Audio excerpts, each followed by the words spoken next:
नमस्कार दर्शक बंधु आसतु आज मुख्य समाचार गुड़िक कौन रही जाणीनवा ता पूर्व मोर गोटे छोटे आप चैनल सब्सक्राइब करते सब्सक्राइब कर पाखुड़िया बेल बटन ऑन कर रखु पाखुड़िया बेल बटन को ऑन कर रखा द्वारा आप सर्वप्रथम लेटेस्ट खबर गुड़िक आपण मैंने पाइपर चलतु और डेरी नक वीडियोटी स्टार्ट करवा। युद्ध पर प्रस्तुत होउची उत्तर कोरिया सैन्य को प्रस्तुत रहिबा को निर्देश देले किम हेले किम कहा सह युद्ध करिवे ओ केबे करिवे से नहीं कौन सी स्पष्ट सूचना मिली नहीं। या परे भी युद्ध पर प्रस्तुत होउथिबा जणा पड़िबा परे चर्चा किंतु जोर उत्तर कोरिया रे मुख्य किम देशर सेना को युद्ध पर प्रस्तुत रहिबा को निर्देश देइचंते। थाईलैंड संप्रति कमेडियन विवाद रे सामरिक घाटी उपरे F-16 लड़ुआ विमान व्यवहार करी सामरिक कार्यानुष्ठान ग्रहण करिछि। थाईलैंड अंचल में प्रबल गुलीमाड़ एवं रॉकेट आक्रमण होता समय यही पदक्षेप नहीं जाइथिला। थाई सेनार उप मुखपात्र रिचा सकुसुआन स्पष्ट भाव में कहते आमे योजना अनुजाई सामरिक घाटी उपरे विमान आक्रमण करथिलु। सुना किणुथिबा लोकमानक पय एक बहुत बड़ा खुशी खबर। प्राय गोटे सप्ताह धरी वृद्धि पाइबा परे आज गुरुवार सुना मूल्य ह्रास पाइछि। जापान परि अमेरिका रे एहार अनेक वाणिज्य अंशीदारक सह एक वाणिज्य चुक्ति करिवा पई जगु एक सुरक्षित निवेश भाव में सुनार आकर्षण ह्रास पाई।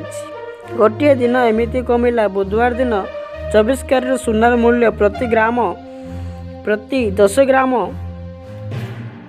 पिछा 1,02,330 टंका सर्वकालीन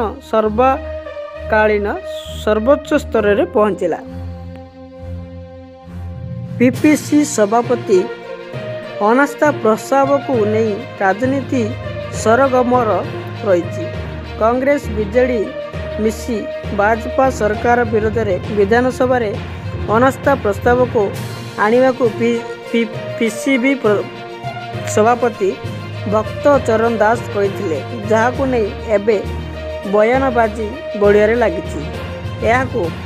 नहीं बीजेडी नेता विपुंदर सिंह कहते दलर अभिमुख्य कौन रहिबा से नहीं दलर मुख्य तथा विरोधी दल नेता नवीन पट्टनायक निष्पत्ति नेबे। थाईलैंड और कंबोडिया मध्य पुणी थरे आरंभ होइछि घमाघाट लड़ाई। थाईलैंड कंबोडिया उपरे एयर स्ट्राइक आरंभ कर देइछि। यह पूर्वर दुई देशर सेना सीमा रे परस्पर ऊपर को फायर करथिले। थाईलैंड सेना प्रथम राज्यर 70टी जिला को सतर्क रहिबा को परामर्श। आगामी 3 घंटा पर्यंत 70टी जिला को येलो वार्निंग जारी करी सतर्क रहिबा को परामर्श दैछन्ती आंचलिक पाणीपाग केन्द्र। वर्षा घड़घड़ी सह झड़ तोफान पूर्वानुमान करी कलाहांडी भद्रक रयागढ़ बालेश्वर मयूरभंज नौपड़ा कंधमाल कटक कोरापुट नवरंगपुर गजपति गंजाम पुरी खोर्धा भुवनेश्वर सहर केन्द्रापड़ा जगतसिंहपुर एवं मलकानगिरी भंगा पादरे आहत होई भी बैटिंग करिया को मैदान को आसिचंती ऋषभ पंत जहाँ को देखिया परे माजेस्टी स्टेडियम रे फैंसंक चित्कार प्रकल्पित होइछि। माजेस्टर रे मैच आरंभ पंत आहत होइथिले मात्र 37 रन संग्रह करथिया बेले पंत आहत हो जाइथिले जहाँ पर तांको मैदान छाड़िया को पड़ा।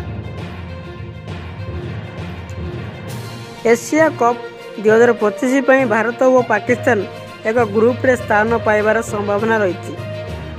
पहलगाम रे होइथिबा आतंकवादी आक्रमण पर यही बहु प्रतीक्षित T20 टूर्नामेंट अनिश्चितता बेले एबे एहार आयोजन पई समस्त बाधा दूर होइछि। गुरुवार ढांचारे अनुष्ठित एशिया क्रिकेट परिषद ବୈଠକ ଏସିଆ କପ୍ ସମ୍ପର୍କରେ ଆଲୋଚନା ହୋଇଛି, ଯେଉଁଥିରେ ଭାରତ କ୍ରିକେଟ ନିୟନ୍ତ୍ରଣ ବୋର୍ଡର ଅଧିକାରୀମାନେ ଭର୍ଚୁଆଲ ଭାବେ ଅଂଶଗ୍ରହଣ କରିଥିଲେ। ଏଣିକି ସ୍କୁଲ ପିଲା ଗର୍ଭବତୀ ହେଲେ ମିଳିବ 20 ଲକ୍ଷ ଟଙ୍କା। କଥାଟା ଶୁଣିବାକୁ ଆଶ୍ଚର୍ଯ୍ୟ ଲାଗୁଥିଲେ ବି ସତ, କାରଣ ଜନସଂଖ୍ୟା ଯେପରି ଭାବରେ ହ୍ରାସ ହେଉଛି ତାହାକୁ ନେଇ ଚିନ୍ତାରେ ପୁଟିନ ଥିଲେ। ତେଣୁ ଜନସଂଖ୍ୟା ବୃଦ୍ଧି କରିବା ଲାଗି କିଛି ଏମିତି ନିଷ୍ପତ୍ତି ନେଇଛନ୍ତି। ହେଲେ ସ୍କୁଲ ପିଲା ଗର୍ଭବତୀ ହେଲେ ଟଙ୍କା ମିଳିବାକୁ ଘଟଣାକୁ ନେଇ ଏବେ ଭାରି ଚର୍ଚ୍ଚା।